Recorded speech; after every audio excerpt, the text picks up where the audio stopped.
let me do some very brief introductions, and then we're going to start. My name is Fran Burwell. I am with the Atlantic Council in Washington, and I am that rare species in Washington as someone who watches what happens in the EU institutions. So this is a view from abroad. I know it seems a little weird to have an American moderate on the European Union elections, but it's something that is of great interest. So Ulrike Guerot from Berlin is one of the top analysts that I've known over the years in looking at the EU as an institution and the internal politics of the EU. Michael Wohlgemuth is, I believe, the fairly new director of Open Europe in Berlin. Open Europe I find to be one in London. I'm a regular reader of their email, and I find it to be one of the most interesting things written about the EU, even if I rarely agree. Ana Palacio, former foreign minister of Spain, and also an Atlantic Council board member, and also one of the great observers, I think, of European politics over some length of time. Konrad Szymański, obviously from Poland, one of your MEPs, and on the Eurosceptic side, if I can put it that way. Why not? And so I hope he is part of our effort here to have a full range of voices. And Jakub Wiśniewski, from the Foreign Ministry, and although I understand you're speaking in a personal capacity, I would expect, and also a student of the EU. I think we all know that the 25th of May was election day across Europe, and I want to recall what President Ilves said this morning when he contrasted the Ukrainian election and the, shall we say, positive news that we all took from that election, actually avoiding the runoff, et cetera, a candidate with 55% of the vote, with what had happened in EU Europe. And I think, we're all familiar with the results. It was a difficult election for the mainstream parties, but not so bad that they couldn't claim victory in some way. And so we have heard, of course, that that turnout was increased. I would note that it was increased by less than 1%, which is statistically, I think some of our mathematical friends would have an issue with that. But one of the things that is notable, I think, is some of where the attendance was better and some of where it was less better. And since we are in Poland, I wanted to particularly point out that in Central Europe, the attendance was particularly low. In the new member countries. And at the election party that I was at in Washington, this was one of the most common comments by ambassadors representing the Western European countries about their fellow EU members. So with that, what I'd like to do is we have a full range of issues here that we can talk about the implications of this election. But I want to pass to Ulrike and say what for her were the couple of big takeaways about these elections. What do you think they really mean, and how would you interpret them? Yeah, good afternoon. I'm very happy to be here. It's my first time to be in Breslau, and that's really delightful. So I guess everybody has seen the results, so I'm not going much into sort of how this unfolded. But the big takeaways, for me, they are three. The one is that we see a very nervous discussion with this UK continental sort of Spitzenkandidaten thing, which is, in my opinion, more than a dispute. It starts to contour probably different perceptions of what the EU should be, and which goes in both directions, because the continental Europe, and it's not only Germany, I think it's also a couple of other countries, see behind this politicization, democratization of the EU system. It starts to get that contour on the continental side, and because it gets this contour, the UK is basically moving away from it. So rather than being only a dispute between Juncker, should he be elected or not, or should he become Commission President, I see that this is something more. This is about the future character of the Eurozone versus the rest of Europe. So, and I think this will need to be observed. because it also goes beyond sort of what does Juncker stand for, yeah, Eurogroup president and so on and so forth, but it also comes along at a moment of time where, at least in Germany and France, there are a couple of political initiatives for deeper Eurozone integration. Yeah? So I think this needs to be put in context, that this may structure the European debate in the future about what the future of the European Union is more than we think now, because we are heading for difficult years anyway if we think about the potential of a new convention and so on and so forth. The second takeaway of the elections is obviously France, and much has been said about this. I'm not belonging to those who think that the Front National is actually a fascist party. I would be able to give you a couple of societal reasons why this force is emerging that strong in France. And the central argument, if you look at breakdown data, is a rural-urban divide. Yeah? France is basically Île-de-France and the rest of France, and the rest of France, la France profonde, is pretty much peste-chasse, you know, République. So there's a very strong rural division in France, which is completely left behind and which is not so easy to tackle with whatever competitive structure policies from the European Union. And here the takeaway from the election is not even so much the importance of Front National in the European Parliament, but the impact of the Front National vote for the next 3 years of political life in France.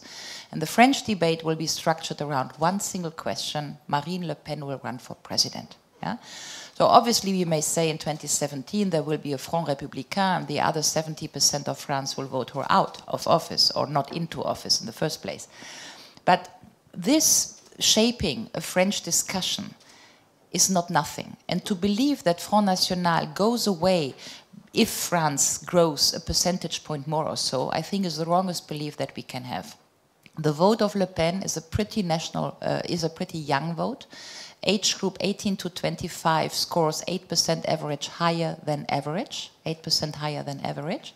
If you saw French TV duels before the EP elections, the candidates of the FN are actually younger than average, younger than PS and so.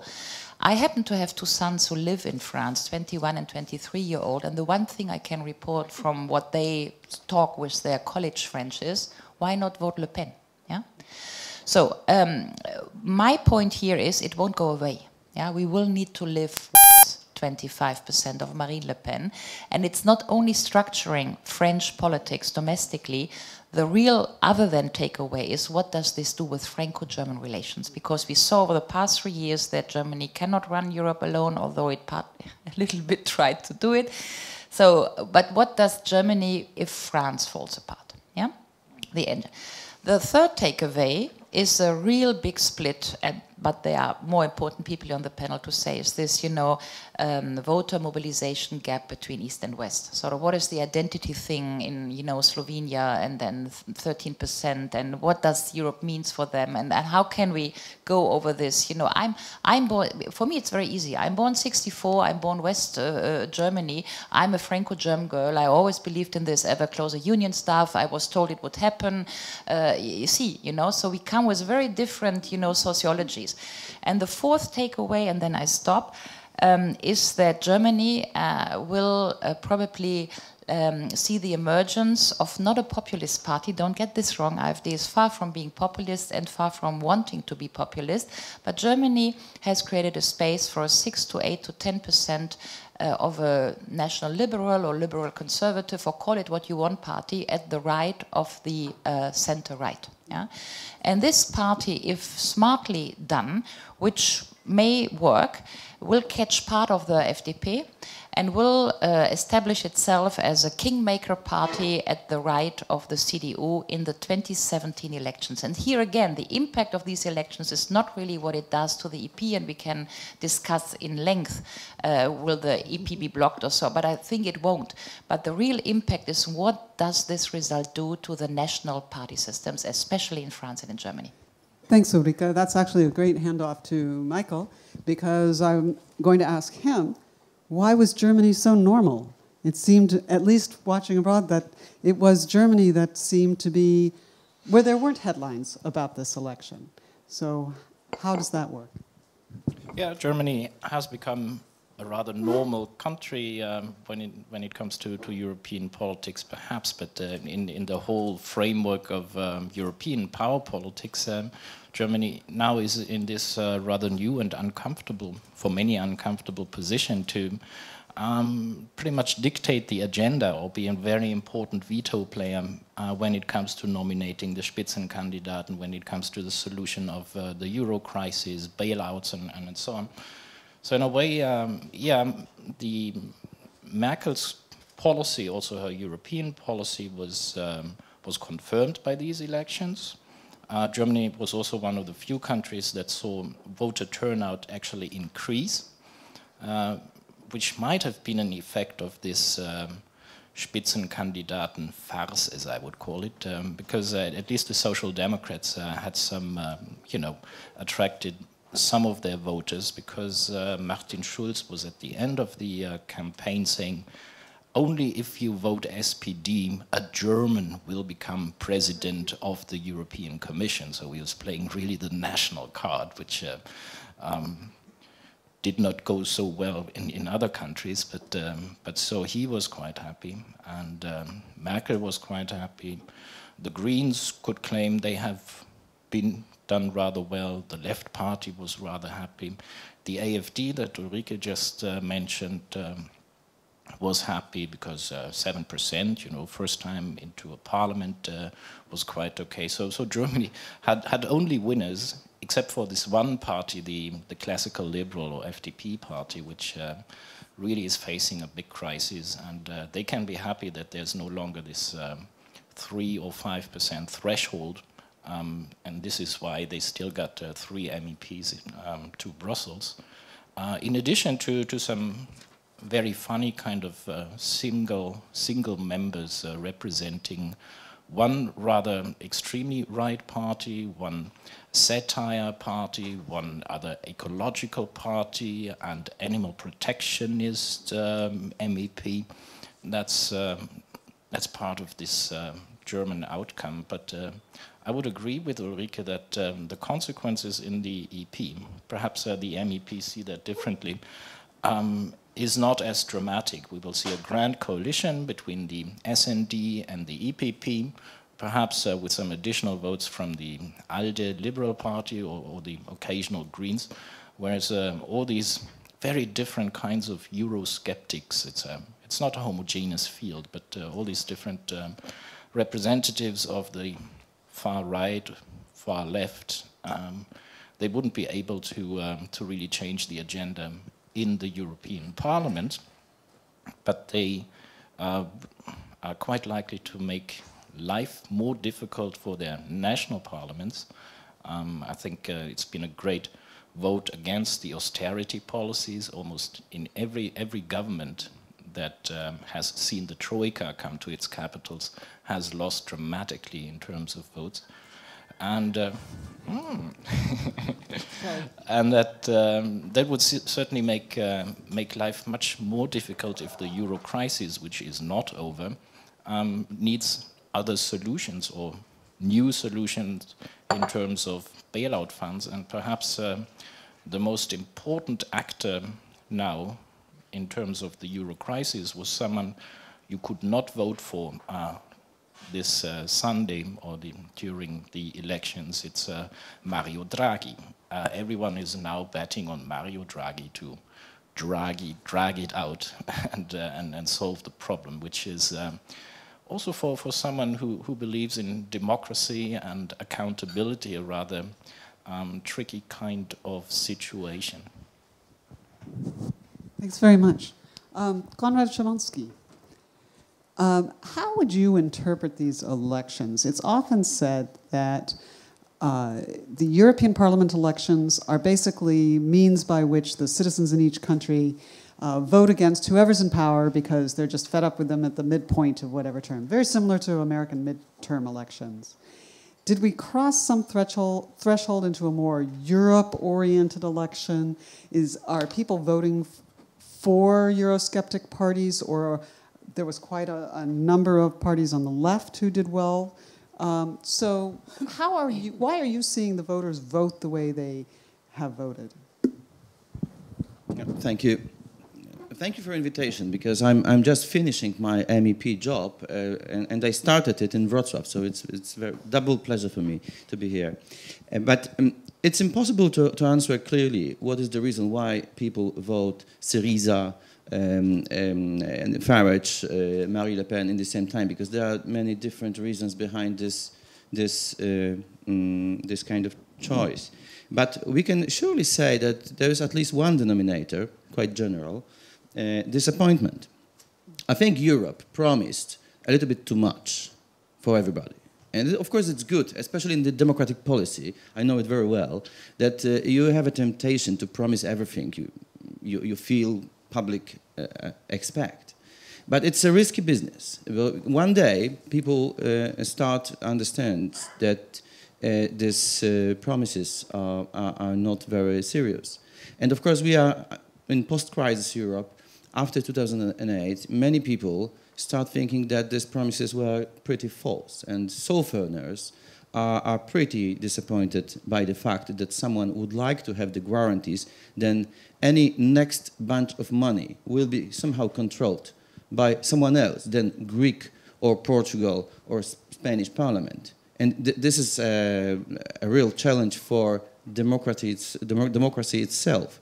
It's a huge problem. I fully understand the northern sentiment that we have to find the guarantees because we can't explain our taxpayers that we have to, as a consequence of our European conscience and European responsibility, we have to send a lot of money, or guarantees at least, without just as a matter of political declaration that we will use it for European stabilization. Those northern countries need guarantees, the real guarantees, that the money will not be spent badly. And the Southerners are at the same time disappointed by this very fact, because it's a question of democracy. Of course, I think this is the core point. Too many promises and experience the reality, which is not so easy. Mainly promises were made about security. This is very important here in Central Europe, and welfare. And both things doesn't work very well. And this is why people are trying to find an alternative, sometimes very chaotic way, let's say, because all of those parties who are treated as a populist, or so-called populists, they are really different. Sometimes try to answer for quite legitimate questions, but usually deliver quite bad answers. I don't see any proper, let's say, answers for the real problems they have. But it means that the new architecture of the parliament will be really, really problematic, because, of course, when we see 100 or maybe 150 members who wouldn't be very constructive in the next 5 years, it is not a big problem, because this is 750 members, so it's easy to find a solution. But this solution, the Grand Coalition, will fuel the same sentiment of lack of trust. So I think especially center-right is locked in the blind alley now, because they will be pushed by the whole context to make a Grand Coalition deals. I don't know if it will be very easy, because the left has the same kind of competition with the radicals, their own radicals. So I don't know how to find a majority, for example, for TTIP in the next parliament. I wouldn't be very optimistic about it. I don't know how to find a good majority for common market, for freedoms. I'm afraid there will be a scapegoat in the whole process. It's a great pity. But anyway, the Grand Coalition will be not very fruitful for future, and I'm afraid we will wake up next 5 years in even more let's say, not very constructive members, left and right. So it's a really, really problematic thing. I'm afraid we can't avoid the situation when we will sometimes imitate or sometimes try to find a common ground with the populist and try to deliver a better answers for those legitimate questions, and sometimes really confront them. Because there are some fields where we should confront. I mean, the common market is a good example. And when I see the British debate about it, I'm afraid conservatives, my fellow colleagues from ECR, didn't decide to confront really about it, and they lost. So I'm afraid there is no alternative. Sometimes imitate, sometimes confront, which means that sometimes we need less Europe and sometimes more Europe, which is a little bit complicated, but for sure it is not this scenario as we have today. And this is my last remark about turnout. I think low turnout is a consequence of the feeling, which is quite widely present in Central Europe, that the European project is predefined, that it is not a place where important choices should be taken. So why do you want to go for election? If there is no challenges, you don't need to go there. And in the Central Europe, you have still big majority of people who think that everything is fine with Europe. That Europe is generally welfare, it's security, so linear development of integration is still predefined process, which is not the true. It is absolutely detached from reality, but it's an internal problem of our societies, I would say. Thanks very much. Jakub, what do you think? If you listen to this and you hear grand coalition, maybe likely, but more Europe in some areas and less Europe in other areas, what challenges do you think Europe is going to have to face? And is the Europe that comes out of these elections ready to face a couple of key challenges? My point of view is rather different.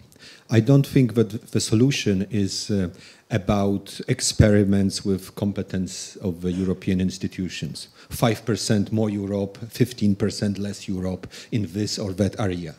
I think that the malaise which Europe has is somewhere else, and paradoxically it's not that important what kind of president of the Commission we're gonna have. Is it gonna be Mrs. Lagarde or rather someone like Mr. Juncker, right from the Brussels bubble? It is to a certain extent important as regards the legitimacy of the European institutions and their image. But there are two deep problems that affect the Europe that we live in.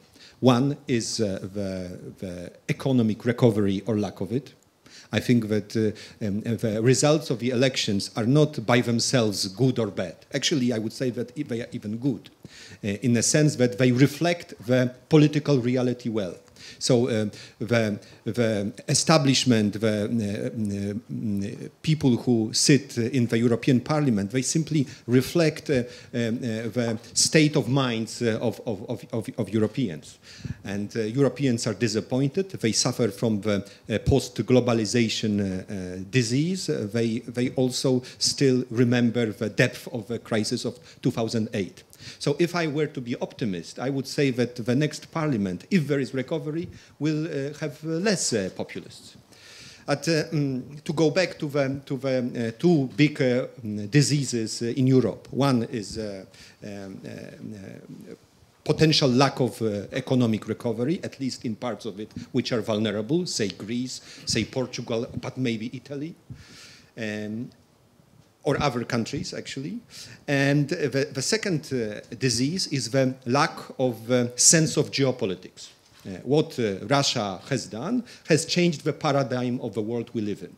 And either Europe responds by having a muscular common foreign and security policy, or it will be lost in the usual muddle through of the European institutions, which are not, bureaucrats are not by themselves bad. Actually, they are good. They do a good work through their action plans, through their bureaucratic work leading up to visa waiver with this or that country. But the fundamental problem is that the countries, the governments, also the societies are not, do not have the courage to face what is going on. So to summarize my points, I think that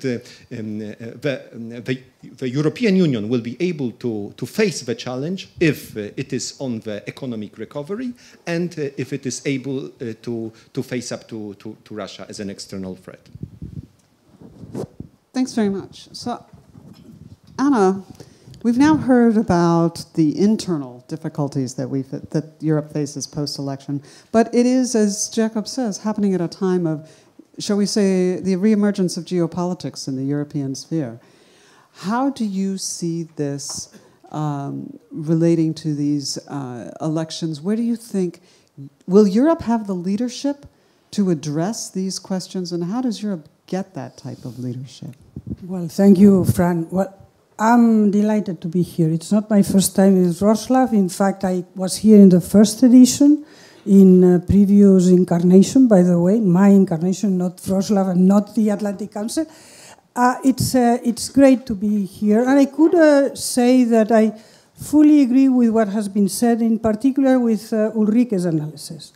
But just when she was speaking, and she was saying, well, I was born, and I took for granted. I'm Spanish. For us, joining the European construction was just going back to normalcy. It's true that we wanted, and we have taken good advantage of the funds, but for Spain there was a kind of epic of just being back into Europe. I grew up listening that Europe finished at the Pyrenees.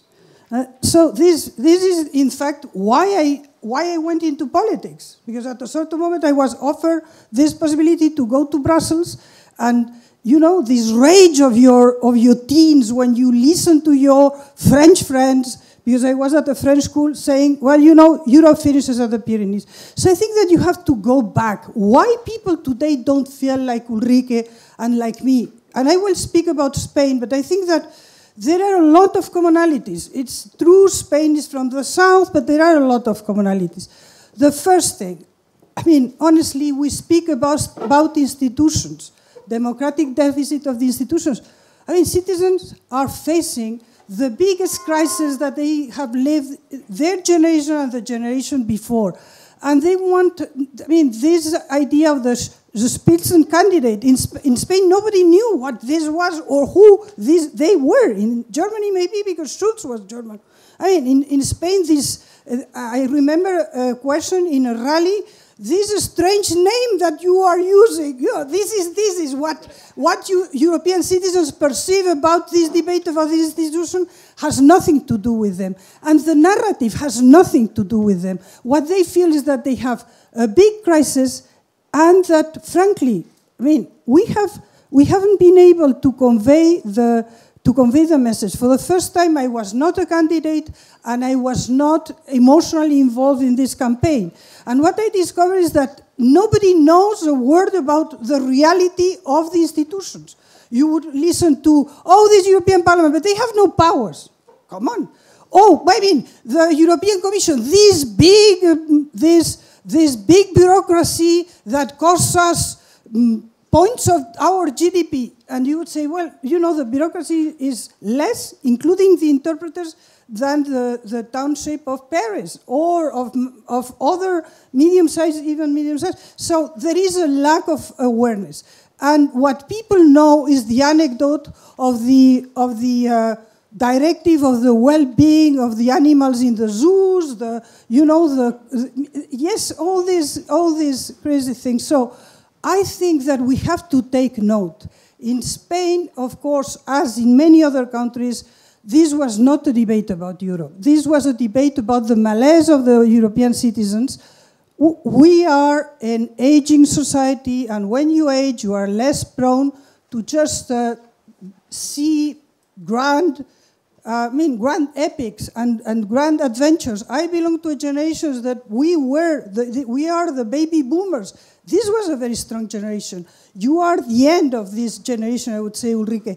It's nothing to do with people today. Nothing to do. And I think that we need to first listen to them. If tomorrow I was appointed President of the European Commission, the first thing I would do is a list of all these crazy directives, all this parental congé, all of this, and I will just send it to the European Parliament and to the European Council, because the truth of the matter is that many of these directives are not the idea of the European Commission, but the European Commission listening to big lobbies or to member states. In the area of animals is our friends the Brits that just are always behind all these crazy directives of the well-being of the animals when they go to the slaughterhouse. Come on, I mean, how you can compare if you are a cow and you are brought in August in Seville, and if you are a cow and you are brought to the slaughterhouse in January in I don't know, in Finland. It's these kind of issues. We have to address them, and we have to send a very strong message. The second issue, you speak about leadership. Of course, I think that it matters. And of course, we need a very strong leadership that would take advantage of the areas where European citizens want more Europe. For instance, energy. In energy, all the surveys say that Europeans understand that we need a Europe of the energy because of our energy security, the issues with Russia in Ukraine and all that just reinforce this. So we need to balance these two strands. But I think that the first thing we have to do is to understand that we are speaking a language that people are absolutely, you know, the Spitzencandidate, and if the European Parliament, the battles of the European Parliament to grab more power vis-à-vis the Commission or vis-à-vis the Council, we cannot just go on like that. Because, and I finish with something Ulrike said, I think the key, the weak link right now is France. For the reasons she said and for the reasons that have been said by other interventions, because of the economy. If we don't have France right now is, you know, is a fig leaf over Germany. The couple franco-allemand is Germany, and France has a fig leaf that just justifies. We need a strong couple there. And frankly, my last comment is that either we get it right or this project unravels. Thank you. Wait. Whoops. Unless you're going to say two sentences, Ulrike, don't run off with it. No, okay.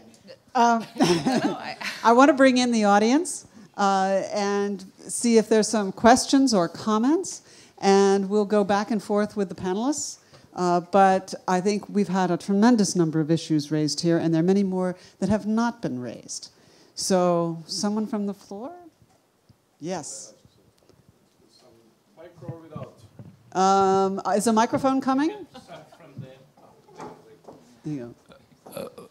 Good afternoon for everybody. I'm Bratislav Čeperković, advisor of Deputy Prime Minister and Minister of Foreign Affairs, Republic of Serbia. But I know Anna from a long time, and her sister Lajola, we worked together 2003 in Brussels because I've been a long time on that mandate. And just like maybe it is turbulence from tema, but for me it's interesting perspective of enlargement in the scope of the situation, results of election, growth, right wings and policy party, which already is against of enlargement as well. And I'd like to apply Ulrike and Mikhail to give some small comment, and Anna also for that. From Parliament, I know how things stay now and situation already. I have a very good personal experience with the group Friend of Serbia.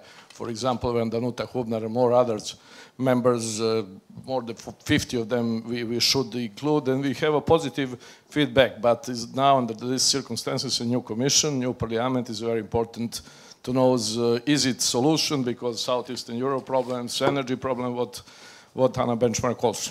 Thank you. Shall I?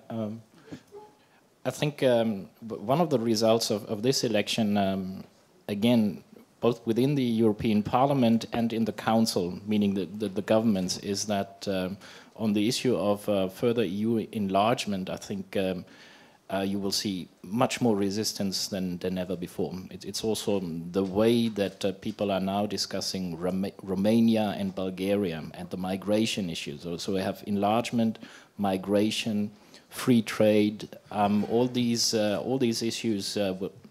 On all these issues, you will see national governments being much more reluctant to get into further integration or enlargement or opening up markets, and a strong protectionist voice. I would also really expect from France. It's part of their culture anyway, but this will be reinforced even further. And just a second note, I think this should really go to the press. The Wroclaw Global Forum endorses Ana Palacio as the next president of the Commission. I mean, you just said you would do it, and we know your program. I think we should definitely support you, and I endorse you fully. Well, thank you. Let me just add one thing. The truth of the matter is that today, even in the internal market, if you take a list of the directives that have been voted in the last parliament, you see that there are sometimes 26. I can mention the audit directive, where there are 26 exceptions. This is not a directive. We are gold plating. So this tendency of not wanting more integration, frankly, it's not new at all. At all. We are there. And we are there because in part of lack of leadership and lack of a clear program. We are going all over the place. And we cannot. I think that the next parliament and the next parliament, instead of grabbing more power, which has been its main policy until now, grabbing more power at the expenses of whoever is there, they should realize that they are an adult institution and play the game and just have a reasonable... How many months has the parliament had the financial perspectives stuck? 8 months. We have seen Schulz just parading all over Europe with all the prime ministers. But you know what? Was it worth? I mean, honestly, we have to think about that. And on enlargement, and this is a very tough issue. On enlargement, we have clearly to say that right now we cannot speak of enlargement. And this is a message to Ukraine. We have to be clear about that, clear with our citizens and with our fellow Europeans. Well, I want to bring in the Georgian Deputy Defense Minister in case he wanted to say something on enlargement because he was looking. Yeah, thank you very much. I'm Misha Darchiashvili, Deputy Defense Minister of Georgia. First of all, I'd like to thank the panelists for their ideas, which I found very interesting. As we gear up for the signing of association agreement on 27th and getting all the benefits of the DCFTA as well as with the liberalization.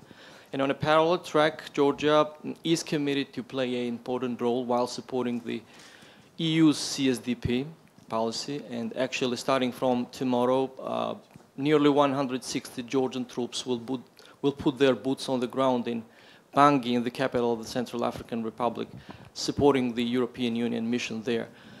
So, I would like to hear your opinion, how the results of the elections will or may affect the common security and defense policy of the European Union. And speaking about the enlargement, I think we should be clear.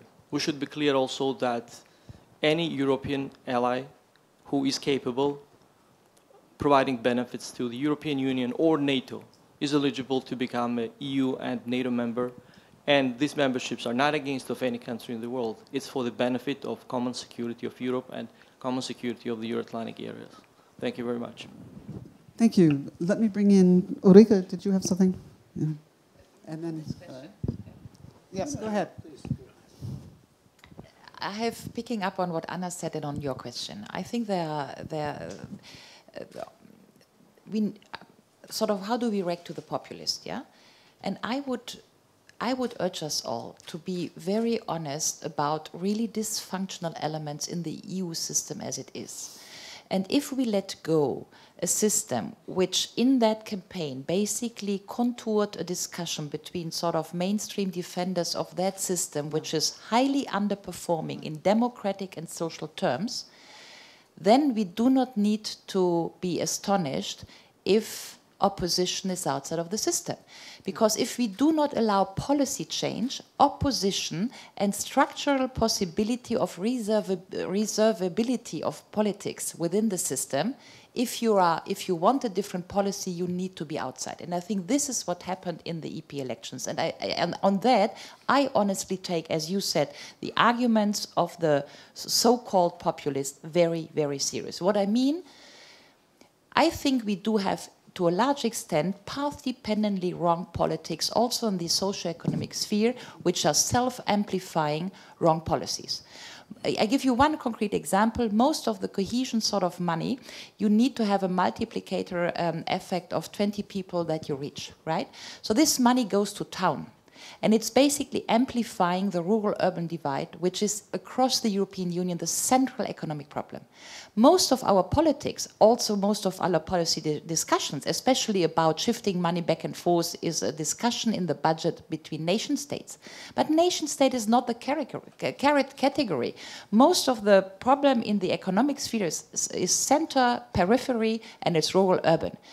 But the way we shape our policies is still a nation-state sort of thing. So we do have path-dependently wrong politics which are underperforming on a social level, and this is, I think, a very evident reason for populism. And we should take it serious. And the second thing, and I stop here, is Anna said it, the generational dynamics in the European discussion is so obvious with these elections. Yeah, we do have now a completely split youth. It's completely wrong to argue that everybody born after Maastricht Treaty is sort of pro-European because we told them so.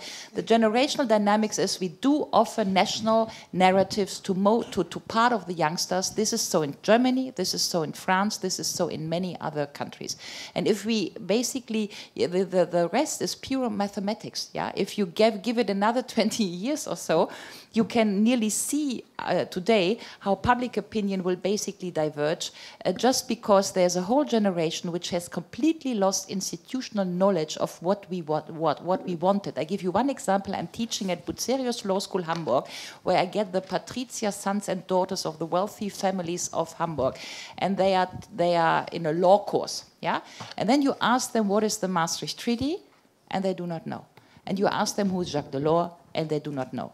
So if the wealthy son and girls of these Bucerius Law School in Hamburg do not know today who is Jacques Delors and what is Maastricht Treaty, you don't think that the German Kfz-mechaniker in Thüringen knows what Jacques Delors is and the Maastricht Treaty.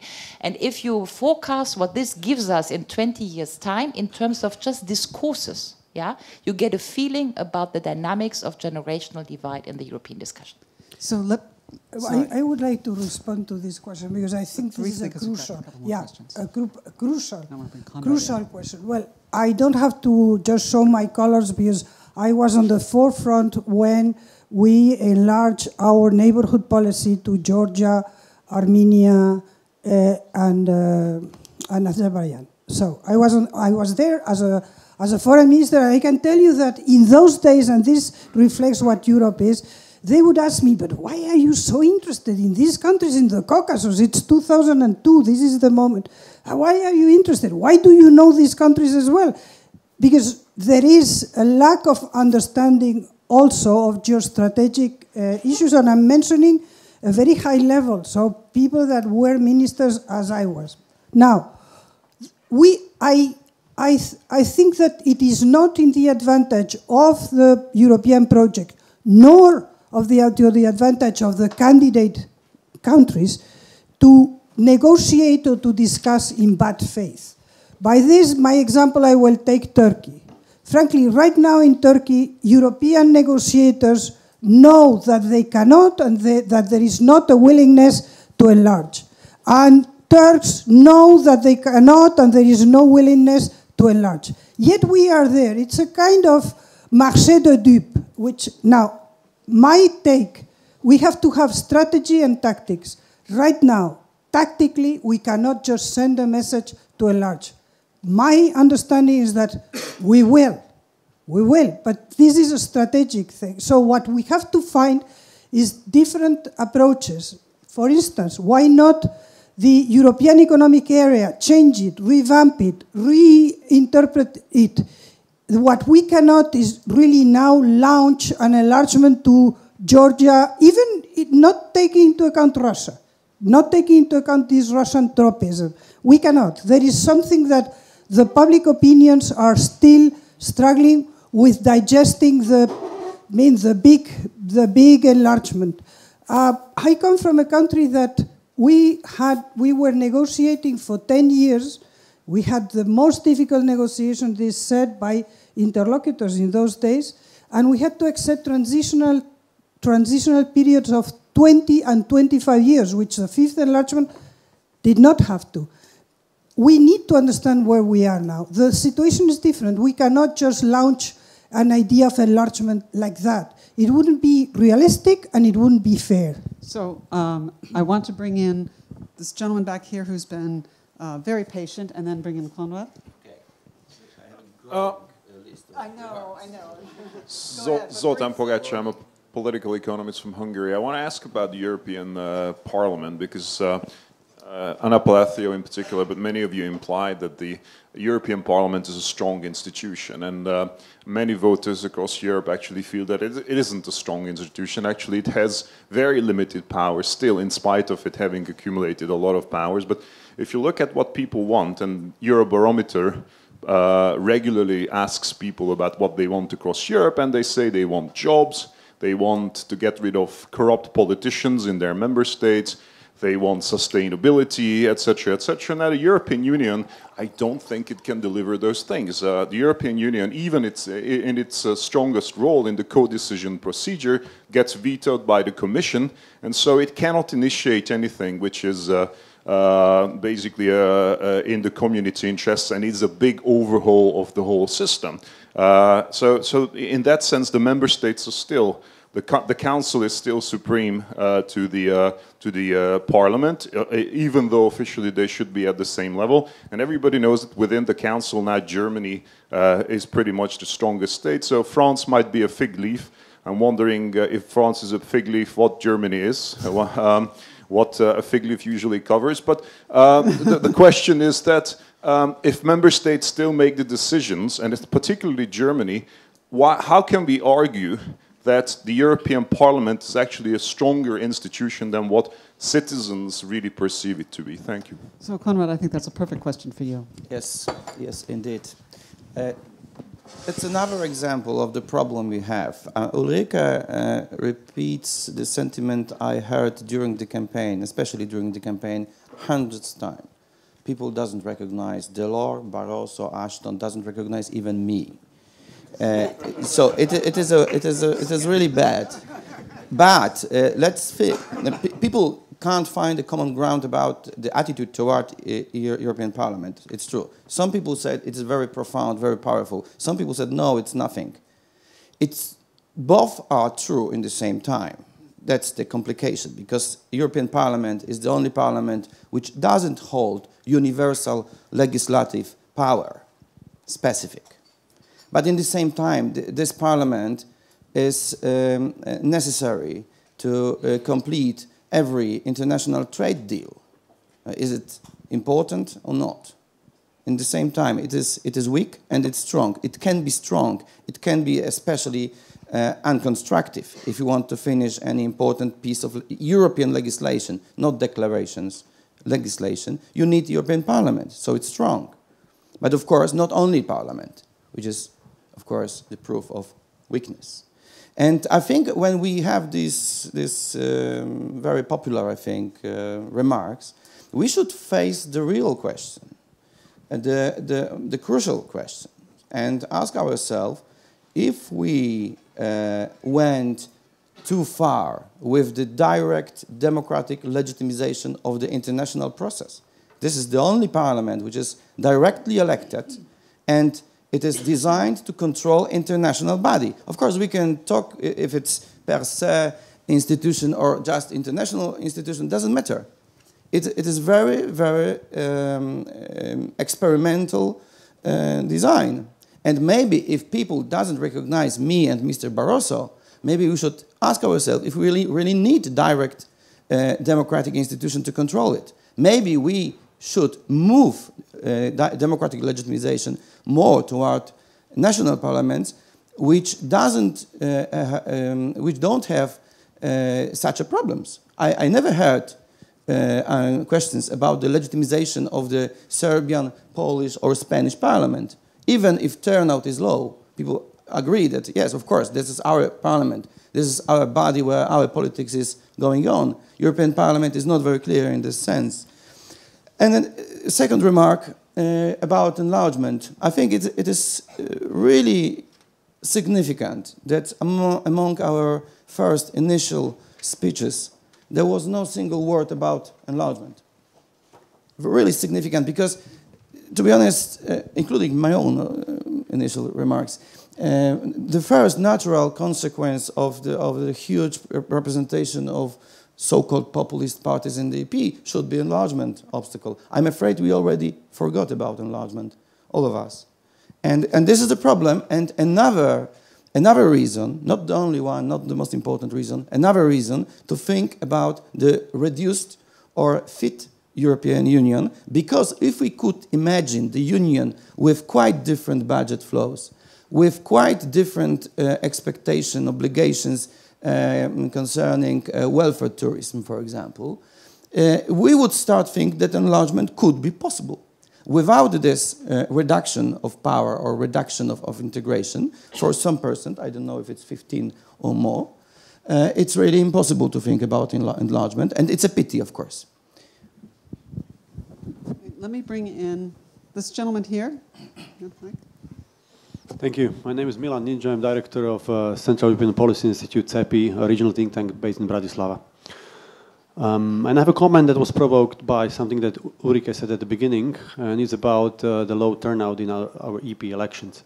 Ulrike, you mentioned that in one country it was 13%, it was the lowest, and you mentioned Slovenia, actually it was Slovakia.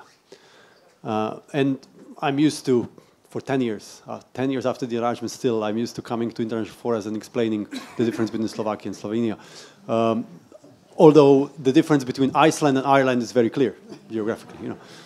And I think there's something to what Jiří Schneider, who was in the panel, told us when we asked him 1 or 2 weeks ago when we published a series of opinions on why this low turnout was there.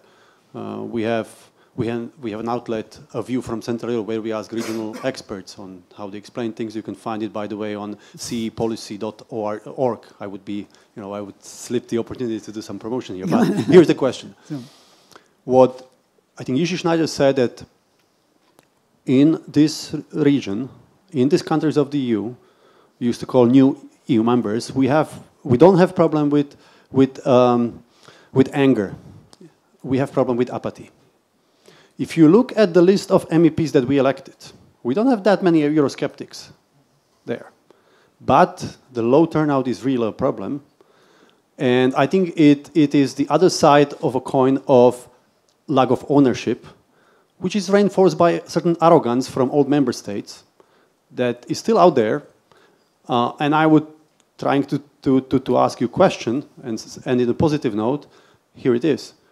Do you think that it's high time that a new member state get somebody from the top 4 positions, now be the president of the commission, be the head of the council, or here's Jakub, his boss, might be a good candidate for a high representative? Because if you don't see your people from your region at the top of the EU, how you can then ask auto mechanic from, I don't know, Bardeo or Szczecin to feel that the EU is also my thing? Thank you. So it's almost time for us to wrap up. So I'm going to ask each of the panelists to take a minute and to answer this question about a Central European member of the 4.